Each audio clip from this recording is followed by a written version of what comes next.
Good evening from New York. I'm Chris Hayes. Today, we find ourselves at a moment in American history where it appears we're about to move backwards, poised for a regression on basic fundamental rights, poised to watch a space of freedom and autonomy shut down that had heretofore been protected. Now, most of the story of American history is told as one of progress, and there's a case for that. The expanding of rights that protect people in larger and larger circles, enfranchisement in larger and larger circles. But of course, it's not a steady march. These moments of reaction, the shutting off of those rights, the foreclosing of freedom and possibilities happened before. It happened after the Civil War when the redemption movement of white supremacists in the South wiped out enormous advances made during the Reconstruction period. After the war, black people registered to vote, were elected to local office, and then they had those rights taken away through law and force and terrorist violence. In 1882, the Chinese Exclusion Act became law. Chinese migrants had flocked to the United States in previous decades, many helping build the railroads, becoming part of American society. The government decided they didn't want them anymore. They prohibited all Chinese laborers from entering the country. In the early 20th century, we had prohibition, itself the product of decades of organizing. Americans from the country's inception had the right to drink alcohol for a very long time. And that was stripped away for more than a decade in what is now mostly viewed as an absolutely cataclysmic mistake. And now, something more fundamental. American women are at a dire risk of losing the right to an abortion. At the core of the Supreme Court decision that enshrined that right, Roe versus Wade, there's the notion that there are some spheres of human activity in which no constitutionally grounded government can interfere. The idea was built up through many years, especially with a case called Pierce versus Society of Sisters in 1925, dealing with the question of whether religious people can opt out of public schools, choose to educate their children in parochial schools instead. There was an Oregon law that forced them, compelled parents to send their kids to secular schools. And the court ruled in favor of the parents that didn't want to do that. Said the government couldn't intervene in that situation. The court called that an unreasonable interference with the liberty of the parents that violates the 14th Amendment right to due process. That decision, an epochal and important one, expanded the idea that there exists a category of personal liberty, of personal freedom, so fundamental and intimate that even if not explicitly protected by the Constitution, it cannot be touched without violating our broader due process protections. And so in 1973, building off of that precedent and others rooted in the privacy of people, of couples, their rights to contraception without interference from the government, the Supreme Court ruled 7-2, the Constitution protected the incredibly intimate choice about what to do with one's own body and pregnancy. The nearly 50 years since then, the right wing in this country has waged an implacable rearguard action to take that right away. Today, they are on the threshold of success.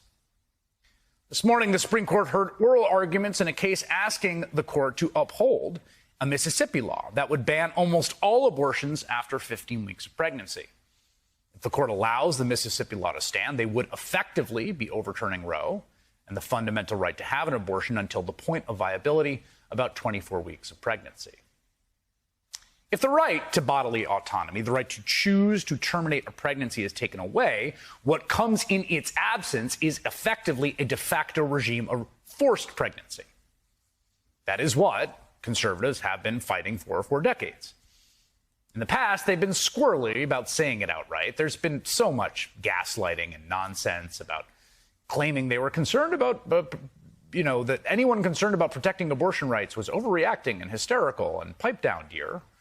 They said they just wanted to regulate abortion clinics' hallway widths, and they wanted to keep women safe and have informed choices and listen to a heartbeat before they decided what to do and wait 24 hours, yada, yada, yada. They pretended they believed Roe was settled law, which, come on. Republican Senator Susan Collins claims that's what Brett Kavanaugh told her. Oh, yes, Senator, settled law. Nothing here but us chickens.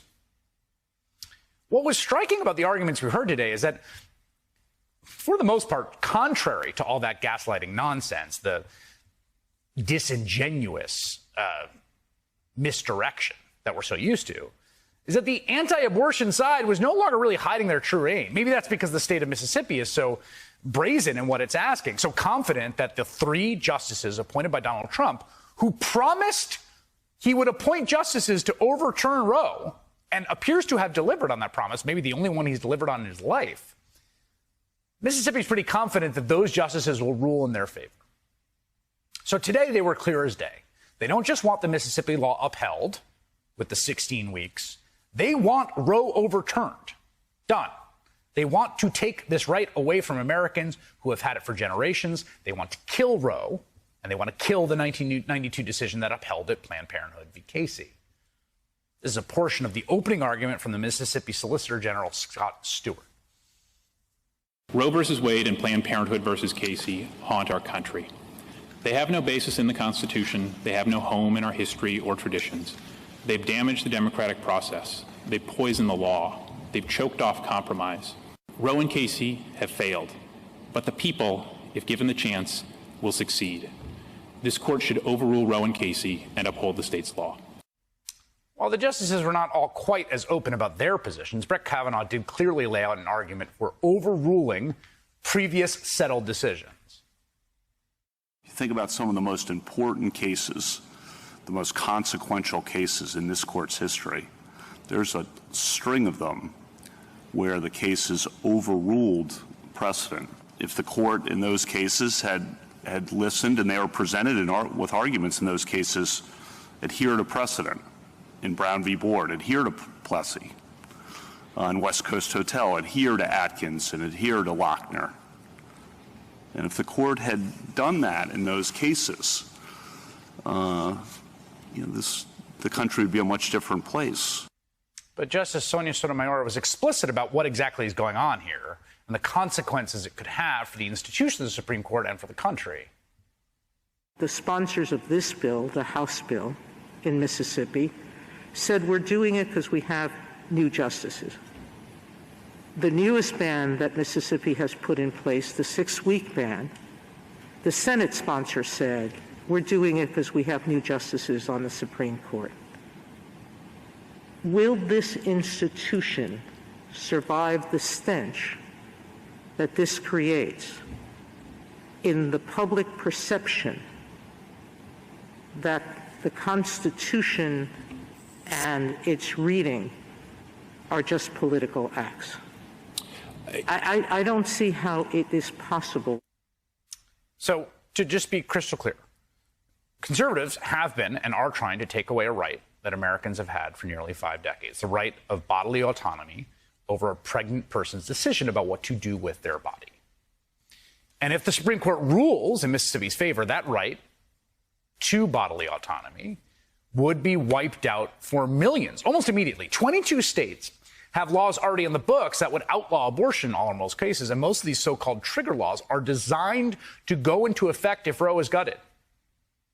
This is not abstraction. We're looking at a situation in which next summer, when the court's decision is expected, overnight, tens of millions of Americans could be under forced pregnancy regimes.